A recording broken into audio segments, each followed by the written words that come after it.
नमस्कार दोस्तों, आज वेदांता के शेयर बाजार में हर जगह छाया हुआ है। हर किसी का ये सवाल है कि आखिर क्या हुआ कि वेदांता का जो शेयर है देखते ही देखते लगभग 8% टूट गया। तो इसकी सबसे बड़ी मुख्य वजह ये है कि आज इस शेयर में एक बहुत बड़ा ब्लॉक डील हुआ।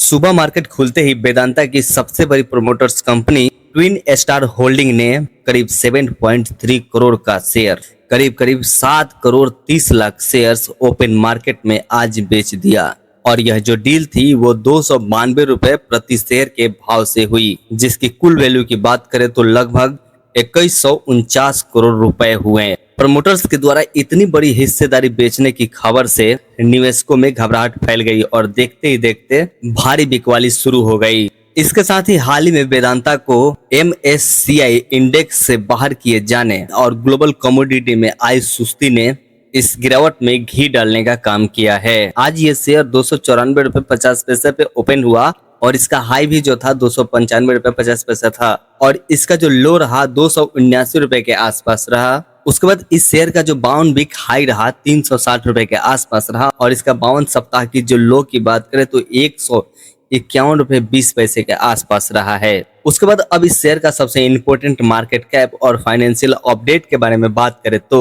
इस गिरावट के बाद वेदांता लिमिटेड का मार्केट कैप घटकर 1.10 लाख करोड़ रह गया है। अब वहीं इसके वित्तीय नतीजों के बारे में बात करें तो मार्च 2026 के समाप्त तिमाही में कंपनी का जो प्रदर्शन था काफी शानदार रहा था। वेदांता लिमिटेड का कंसोलिडेटेड नेट प्रॉफिट सालाना आधार पर 154% के आसपास रहा है। उसके बाद ऑपरेशन से रेवेन्यू 14% से बढ़कर 40,455 करोड़ रुपए पर पहुंच गया। अब दोस्तों सबसे महत्वपूर्ण बात इसके डिविडेंड के बारे में बात करें तो वेदांता लिमिटेड कंपनी अपने निवेशकों को भारी डिविडेंड देने के लिए जाना जाता है। इसका मौजूदा डिविडेंड ट्रेडिंग यील्ड 11% से लेकर 12% तक बना हुआ है, जो कि अगर आप FD करवाते हैं तो उससे भी ज्यादा रिटर्न ये अपने डिविडेंड से दे देता है। अब दोस्तों सबसे इम्पोर्टेंट बात ये है कि अगर इसका फंडामेंटल एनालिसिस करें तो यानी कि फंडामेंटल्स के पैमाने पर वेदांता एक मिलीजुली तस्वीर पेश करता है। उसके बाद सबसे इम्पोर्टेंट इसके पी रेशियो के बारे में बात करें तो शेयर का ट्रेलिंग पी रेशियो 15.69 के आसपास है, जो कि इसके सेक्टर पी से थोड़ा महंगा है, लेकिन इसके ऐतिहासिक औसतन के हिसाब से अभी ये ठीक माना जा सकता है। उसके बाद दोस्तों इसके डीमर्जर के बारे में बात करें तो हाल ही में 15 जून 2026 को वेदांता ने अपने 4 बड़े business aluminium, power, oil and gas, iron and steel को डीमर्ज करके स्टॉक एक्सचेंज पर लिस्ट किया है। इसका उद्देश्य ये है कि हर वर्टिकल की वैल्यू अलग करना है। अब दोस्तों सबसे इम्पोर्टेंट बात प्रमोटर्स होल्डिंग के बारे में बात करें तो इस ब्लॉक डील से पहले प्रमोटर्स के पास 56% की हिस्सेदारी थी। ट्विन स्टार होल्डिंग के पास अकेले 40.02% स्टॉक था, लेकिन इस बिकवाली के बाद भी प्रमोटर्स का कंट्रोल काफी ज्यादा मजबूत है, लेकिन बार बार स्टॉक बेचना एक चिंता का विषय बना हुआ है। अब दोस्तों सबसे इम्पोर्टेंट बात यह है कि अगर इसका टेक्निकल एनालिसिस करें तो शॉर्ट टर्म चार्ट पर वेदांता का स्ट्रक्चर काफी कमजोर हो गया है, यानी कि बेयरिश दिख रहा है इसमें।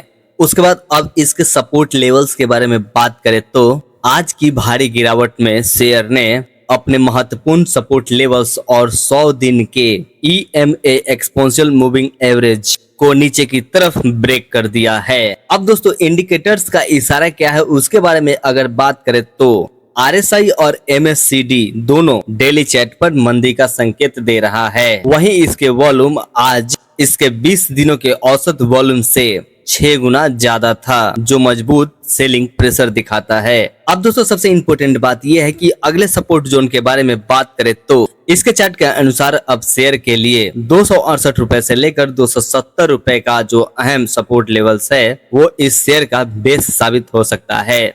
वहीं सबसे इम्पोर्टेंट बात यह है कि अगर इस शेयर का रिस्क के बारे में एनालिसिस करें तो वेदांता के शेयर में निवेश करने से पहले आपको इन 3 बड़े जोखिम के बारे में जानना बेहद ही जरूरी है। सबसे पहला पॉइंट ये है कि जो पेरेंट कंपनी है उनके कर्ज के बारे में अगर समझे तो promoters group Anil Agarwal Vedanta resources पर लंदन के स्तर पर भारी कर्ज है। उस कर्ज को चुकाने और रिफाइनेंसिंग के लिए प्रमोटर्स बार बार वेदांता लिमिटेड से भारी डिविडेंड निकालते हैं या अपने शेयर बेचते हैं। आज की बिकवाली ने भी पेरेंट कंपनी के कर्ज को कम करने के लिए ही की गई है। अब दूसरे पॉइंट के बारे में बात करें तो कमोडिटी रिस्क यानी कि मेटल माइनिंग और ऑयल एंड गैस का बिजनेस पूरी तरह से वैश्विक कीमतों पर निर्भर करता है। अगर ग्लोबल मार्केट में मंदी आती है तो कंपनी के मुनाफे पर सीधा असर पड़ता है। उसके बाद तीसरे पॉइंट के बारे में बात करें तो यानी कि कॉर्पोरेट गवर्नेंस और ओवरहैंग प्रमोटर्स द्वारा हिस्सेदारी कम करने से रिटेलर का भरोसा डगमगाता है और शेयर की कीमत पर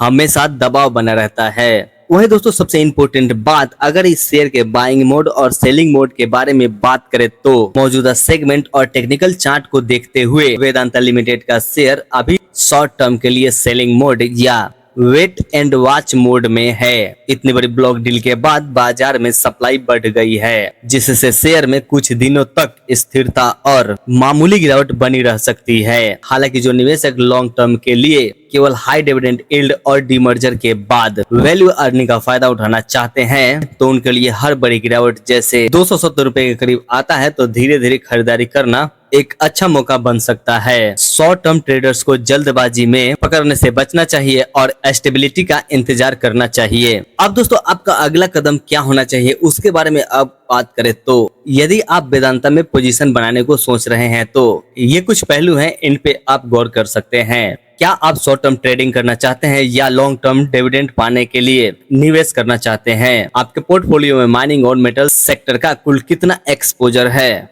अपने वित्तीय सलाहकार सेबी रजिस्टर्ड एडवाइजर से सलाह लेकर ही अपना अंतिम निर्णय लें। अगर वीडियो पसंद आया हो तो वीडियो को लाइक और चैनल को सब्सक्राइब फॉलो जरूर करें। मिलते हैं नेक्स्ट वीडियो में, तब तक के लिए जय हिंद, वंदे मातरम।